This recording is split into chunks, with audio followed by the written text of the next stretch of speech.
Hello दोस्तों, तो क्या हाल चाल है। आज हम करने जा रहे हैं एनआईएसएम सीरीज एक्सवी का मॉक टेस्ट नंबर सर कौन सा सर दो दो तो तो आप क्या करो, सिंपल सा कान में लीड लगा लो, आराम से पीछे बैठ जाओ और एंजॉय करो इस ऑसम सीरीज को, क्योंकि सर आप हो जाने वाले हो पास, क्योंकि ये हो रहा है बहुत ज्यादा इंपॉर्टेंट। इस सीरीज का पूरा फायदा उठाने के लिए आपको बस एक चीज करना होगा, वो है चैनल को सब्सक्राइब। तो स्टार्ट करते हैं बिना किसी देरी के।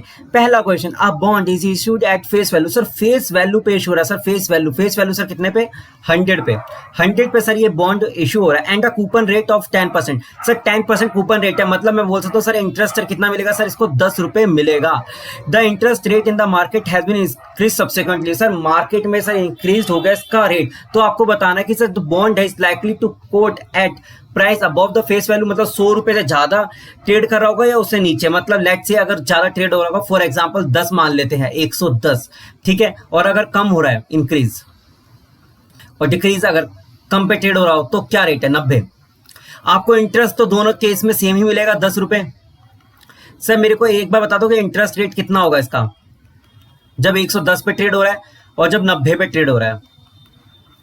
जब सर 110 पे ट्रेड हो रहा है, कैलकुलेटर लाओ, अगर बॉन्ड का प्राइस 100 रुपए से बढ़ गया, बॉन्ड का प्राइस 100 रुपए से बढ़ के 10 रुपए हो गया फॉर एग्जांपल, तो आपका इंटरेस्ट रेट कितना हो गया? सर आपका इंटरेस्ट रेट होता है 9.09%, 9.09%, ठीक है। अगर बॉन्ड का प्राइस कम हो जाता है, बॉन्ड का प्राइस लेट से कम होकर 90 हो जाता है, तो आपका इंटरेस्ट रेट होता है कितना सर? 11.11%। इसने बोला है कि सर बॉन्ड का ना सर इंक्रीज हो गया है, वो इंटरेस्ट रेट इंक्रीज हो गया है इंटरेस्ट रेट, तो उस केस उस घड़ी में सर बॉन्ड का प्राइस क्या हुआ होगा? सर डिक्रीज हुआ होगा। सर हमने अभी देखा सर 100 से अगर 90 हो गया तो बॉन्ड का जो इंटरेस्ट रेट था वो 10 से 11.11 हो गया, तो आंसर सर हमारा कौन सा रहेगा? At a price below the face value. Answer number 2। आगे बढ़ते हैं, question number 2। The dash of an equity share is discounted value of its future benefit of to the investor। मतलब से सिंपल वर्ड में क्या है कि सर आज क्या 1 रुपए फ्यूचर के 1 रुपए के बराबर नहीं होता। क्यों? क्योंकि सर वैल्यू घट रही है। वैसे ही जब फ्यूचर का 100 रुपए आज के 100 रुपए के बराबर नहीं होता, तो हम उसको ना डिस्काउंट करते करते हम उसके इंट्रिंसिक वैल्यू पे ले आते हैं। किस पे ले आते हैं सर? इंट्रिंसिक वैल्यू पे ले आते हैं,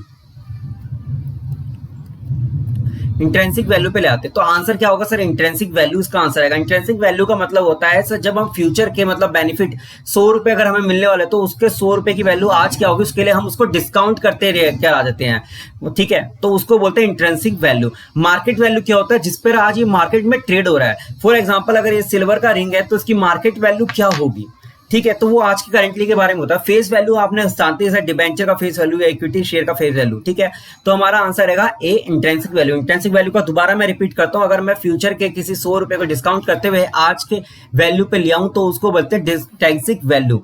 फ्यूचर का 1 रुपए की वैल्यू आज के कितने रुपए के बराबर है? Intrinsic value. Calculate the enterprise value based on the given information. आपको एंटरप्राइज वैल्यू निकालनी। क्या निकालनी सर? Enterprise value. आप गए कंपनी खरीदने, मैंने बोला सर मेरे को कंपनी खरीदनी है, तो उसने बोला सर मार्केट कैपिटलाइजेशन देख लो। मैंने बोला ठीक है 10 लाख रुपए में कंपनी बिक रही है, मार्केट कैपिटलाइजेशन सर कितना है? सर 10 रुपए है, तो 10 लाख रुपए हो जाएगा ऐड। लेकिन मैं 10 लाख रुपए ऐड हुआ, उसके बाद मैंने देखा कि सर कंपनी पे तो डेट है, कंपनी पे तो डेट है, तो 3 लाख का मतलब ये 3 लाख रुपए मेरे को देना होगा, पैसा चुकाना होगा, तो 3 लाख रुपए ऐड। लेकिन जैसे ही मैं कंपनी के अंदर गया तो मेरे को पता चला कैश, तो कैश तो मैं यूज कर सकता हूँ क्योंकि वो मेरे ही जेब में जाना है, तो कैश कैसा 4 लाख रुपए माइनस हो जाएगा। सर अब बताओ सर कितना इसका आंसर आ रहा है? 10 + 3 होता है 13, माइनस में 4 ही हो जाएगा 9 लाख रुपए, तो आंसर हो जाएगा सी। आगे बढ़े। स्पेक्यूलेशन सर क्या होता है? स्पेक्यूलेशन सर शॉर्ट टर्म होता है। Sir speculation is short term calls made with the leverage fund. Sir आपको पता है सर शॉर्ट टर्म में जब भी हम कोई कॉल लेते हैं तो वो क्या होता है सर? वो आपका स्पेक्यूलेट कहला जाता है। जबकि आपको इन्वेस्टमेंट करनी है तो वो इन्वेस्टमेंट सर क्या होता है सर? लंबे समय के लिए, मतलब जितना ज्यादा लंबा उतना ज्यादा बेनिफिट। स्पेक्यूलेशन में क्या होगा सर? शॉर्ट टर्म होगा। अब ये क्या है? Investing money is a dash discipline activity for creating wealth. मैंने क्या बोला? जितना ज्यादा लंबा उतना बेनिफिट, मतलब लॉन्ग टर्म के लिए आप इन्वेस्ट करते हैं तो आपको बेनिफिट मिलता है, तो इसमें यही आंसर है long term. Investing money is a dash discipline activity creating wealth. Long term sir, long term sir Warren Buffett को देख लो सर, राकेश झुनझुनवाला को देख लो सर, लॉन्ग टर्म इन्वेस्टमेंट है जब भी उनको बेनिफिट मिला है। Fundamental analysis includes which of the following. Fundamental analysis करते वक्त सर कौन सी चीजों को आपको ध्यान रखना होता है? A economic analysis, B industry analysis, 3 company analysis. Sir EIC sir क्या होता है सर, ईआईसी एनालिसिस होता है सर। क्या होता है सर, ईआईसी एनालिसिस। अगर आपको ईआईसी भी अगर पेपर में लिखा रहा है तो ये होता है, ई फॉर इकोनॉमिक होता है, आई फॉर इंडस्ट्री होता है, फिर होता है सी फॉर कंपनी स्पेसिफिक। तो हमारा क्या आंसर आएगा, ऑल ऑफ द अबव। और इसको बोलते हैं ईआईसी एनालिसिस। क्या बोलते हैं सर, इसको बोलते हैं ईआईसी एनालिसिस।